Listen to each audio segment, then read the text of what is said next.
High বন্ধুরা, তো আজকে দেখো মানে রাত্রের ডিনারটা আমি কি বানাইমু। এই যে তো ফুলকপি আর আলু ওগুলা সেদ্ধ করিয়া ভাজি লিছি। তারপরে আমি এই যে তাওয়াতে মানে মশলাটি মাখাই নিমু। এই যে মাখাইমু এখন ভালো করিয়া একটা সাতলাইমু। সাতলানির পর তারপর ফুলকপি আলু এগুলা দিয়া দিমু। এগুলা ভালো করিয়া সাতলাইয়া তারপর আমি এক অল্প ঝোলটা দিমু। তো জল অল্পই দিমু, কেন গ্রেভি টাইপের থাকবো, আমরা গ্রেভি টাইপেরই খাই, বেশি একটা ঝোল ভালো লাগে না। আর ধনেপাতা এখন লাস্টের দিকে দিলাম। তারপর একটু একটু গ্রেভি টাইপের হয়ে গেলে মাছটা দিয়া দিমু, নাইলে তো মাছ ভাঙি যাবো তার লেগা।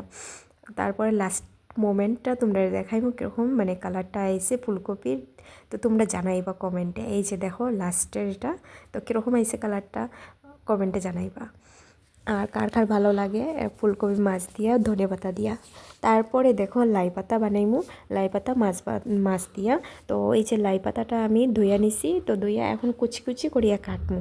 তো আজকে অন্যরকমভাবে বানাইমু লাই পাতাটা। এই যে মশলাটা দিয়ে দিলাম লাই পাতাতে, আর সরষার তেলও দিয়া এখন মাখাই নিমু ভালো করিয়া। তো মাখাইয়া তারপরে একসঙ্গেই আমি তাওয়াতে ডালি দিমু। তো এরকম কে কে বানাও এই প্রসেসে? তো এরকম বানাইলে কিন্তু খুব একটা তাড়াতাড়ি হয়ে যায়। আর এটার মধ্যে আলুও দিমু, আলু বেশি দিতাম না, 3-4 পিস দিমু, বেশি একটা ভালো লাগে না। এই যে দেখো মাখানির পর এরকম হয়ে গেছে। এই যে তাওয়াতে দিয়ে দিলাম, তারপর এটাও একটু গ্রেভি টাইপের হয়ে যাব। তারপরে এই যে মাছটা দিয়ে দিলাম। তো এখন উঠাই নিমু। তো কার কার ভালো লাগে অবশ্যই কমেন্টে জানাইবা লাই পাতা মাছ দিয়া। আর লাস্টের দিকে দেখো আমি কি করলাম, এই যে মাছের ডিম, তো মাছের ডিম দিয়া তারপর পরাশ বিচি দিয়া ওইগুলো দিয়ে একটু মাখা মাখা করছি, ভালো লাগে।